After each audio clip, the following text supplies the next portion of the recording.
J'espère que vous allez bien les amis, on se retrouve pour une nouvelle vidéo et c'est jour de match pour le Real ce soir les amis, déplacement du côté du Metropolitano, donc c'est pas très loin évidemment, il n'y a pas de déplacement de vol en avion, c'est une arrivée en bus pour le Real ce soir qui jouera donc chez son voisin de l'Atlético Madrid, match à 21h.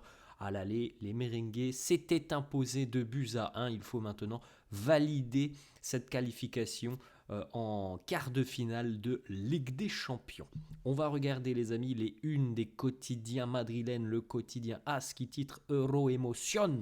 On l'avait déjà évoqué à plusieurs reprises, c'est pas la première fois que le Real et l'Atlético se retrouvent en Ligue des Champions, l'avantage étant nettement en faveur du Real.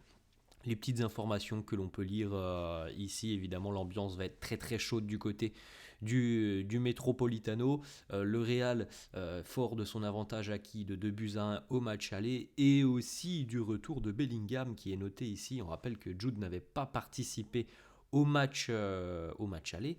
Clément Langlais et Rodrigo de Paul, dont nous avons parlé hier, sont présents du côté de l'Atlético. En revanche, on a une grosse incertitude du côté du Real et on va en parler dans quelques instants. La une de Marca qui titre Es más que una final, c'est encore plus qu'une finale. Bon, c'est l'histoire de la ville de Madrid, de ces deux clubs légendaires qui vont de nouveau s'affronter ce soir. Un duel historique, un de plus entre les deux équipes madrilènes. On regarde maintenant les amis des petites photos de l'entraînement de la veille. Voilà, vous pouvez faire un petit arrêt sur image si ça vous intéresse. Du côté du Real, on avait malheureusement une absence. Alors la petite photo d'Hendrick à l'entraînement, mais on avait une absence et pas une absence des moindres les amis, puisque Kylian Mbappé n'a pas participé à cette séance d'entraînement. C'est pas une très bonne nouvelle. On a 2-3 informations qui sont sorties depuis hier. Et en plus de ça, parce qu'il y avait la conférence de presse de Carlo, on va la regarder dans quelques instants. Bon, il n'y a pas énormément de déclarations très intéressantes, mais on va en regarder quelques-unes. Et l'entraînement avait lieu après la conférence de presse, donc on n'a pas forcément eu d'explication de la part de Carlo, puisque c'était avant la conférence de presse. Et donc Mbappé n'a pas participé à l'entraînement. À noter les amis, c'est quelque chose aussi d'assez rare. Le Real, à l'heure actuelle, là il est 9h du matin, le Real n'a toujours pas communiqué la liste des joueurs pour cet affrontement face à l'Atlético. Normalement, vous le savez, il y a la liste qui sort en général la veille du match. Là, ça n'a pas été fait parce qu'il y a un doute sur la présence ou non de Kylian Mbappé dans le groupe merengue. Il va subir des tests ce matin, là, peut-être en cours ou dans quelques minutes. Il va subir des tests médicaux pour savoir s'il peut tenir sa place face aux Colchoneros ou non. On nous dit qu'il a souffert d'un coup au niveau de la cheville face au Rayo Vallecano dimanche. Alors, ce qui est quand même assez surprenant, c'est que il me semble que Mbappé s'est entraîné en début de semaine lundi. Je crois qu'il était présent à l'entraînement, donc c'est un petit peu l'entraînement allégé, mais il était présent il me semble, donc c'est un petit peu surprenant parce qu'on n'a pas eu d'informations d'ailleurs depuis le match face au Rayo, pardon, on n'a pas eu d'infos sur une éventuelle gêne de Kylian Mbappé, et là c'est sorti hier soir comme ça, donc voilà, un problème au niveau de la cheville pour Mbappé, il y a une gêne pour Mbappé, il n'est pas encore exclu de cette rencontre face à l'Atlético, mais sa présence dans le 11 n'est pas garantie. Ce sont les informations qui sont tombées hier. Alors on va attendre le déroulé de cette matinée où il va subir des examens médicaux. Pour le moment, les amis, c'est un peu du 50-50. D'après les informations qui sont sorties hier soir, il peut être présent. Il se peut aussi que ce soit une mauvaise surprise et que Kylian ne soit pas apte à disputer cette rencontre. On verra ça dans le courant de la journée. On regarde les amis quelques déclarations de Carlo hier en conférence de presse. Premièrement, il nous dit on doit être concentré sur ce que l'on doit faire avec et sans le ballon. La motivation, le pressing, tout doit être très élevé, très intense. Les joueurs doivent évidemment se concentrer aussi sur les aspects techniques et tactiques. Le reste, ils savent le faire. Il y a certainement eu des consignes très précises de Carlo pour affronter l'Atlético. Je pense, hein, les amis, que l'entame de match ce soir va être assez musclé, très intense de la part des Colchoneros, c'est mon avis. Donc je pense qu'il faut aussi travailler là-dessus et j'espère qu'on a un petit peu accentué le travail là-dessus parce qu'on connaît la fébrilité du Real, en première période, en début de rencontre, c'est souvent malheureusement problématique. C'est souvent malheureusement problématique pour le Real, où on encaisse parfois des buts dans les toutes premières minutes d'une rencontre, comme si les joueurs n'étaient pas encore rentrés dedans. Donc voilà, faire très attention ce soir, parce qu'on peut s'attendre évidemment à voir un Atlético très offensif dès le début de la rencontre, en mettant une grosse pression sur le Real. Et comme on l'a dit les amis, parfois le Real en subit les conséquences, donc ça serait bête de rater son entame de match.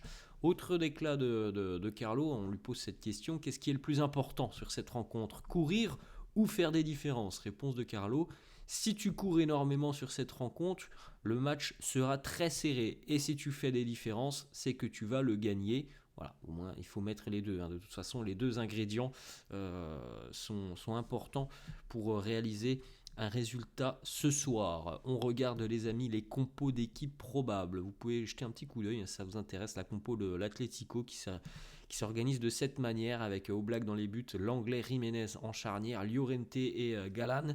Milieu de terrain, Lino, Barrios, De Paul, Giuliano, et l'attaque composée de Julián Alvarez et Griezmann. Du côté du Real, Courtois dans les buts, Rudiger et Asensio en charnière, Valverde à droite, Mendy à gauche, milieu de terrain, Bellingham, Tchouaméni, Camavinga. Et en attaque, le trio Vini, Mbappé, Rodrigo. Alors évidemment les amis, on a vu les informations qui concernent Kylian Mbappé. Pour le moment, c'est point d'interrogation sur la présence ou non de Kylian Mbappé. Hier, on avait parlé d'une potentielle titularisation de Brahim Diaz. Selon Marca, ça ne sera pas le cas. Cette fois-ci, les amis, la compo d'équipe du quotidien: As, Courtois, Rudiger, Asensio, Valverde, Mendy, Kama, Tchouaméni, Bellingham, Rodrigo, Vini. Donc pour le moment, on a exactement la même que sur le quotidien Marca. Et c'est en attaque que ça change. C'est Mbappé ou Brahim, puisqu'il y a un doute qui entoure la participation de Kylian Mbappé. On regarde quelques déclarations d'Aurélien Tchouaméni, qui accompagnait hier Carlo Ancelotti en conférence de presse, et on a Tchouaméni qui nous dit: toute l'équipe est prête pour cette rencontre, ça sera compliqué, mais on va tout donner. Ensuite, autre déclat d'Aurélien qui nous dit: mon objectif est toujours de m'améliorer dans toutes les parties du jeu. Demain, face à l'Atlético, on s'attend à ce qu'il joue très offensif, mais on sait ce que l'on a à faire.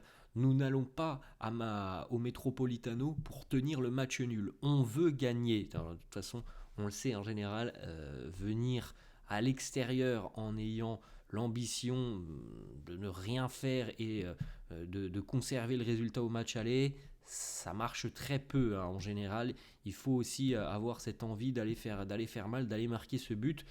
Déjà ce soir, marquer un but, hein, du côté du Real sera quand même quelque chose de très important. Ça voudra dire que l'Atlético devra en mettre 3 pour éliminer le Real. Donc un but ce soir serait quand même déjà presque une assurance, hein, pour le Real.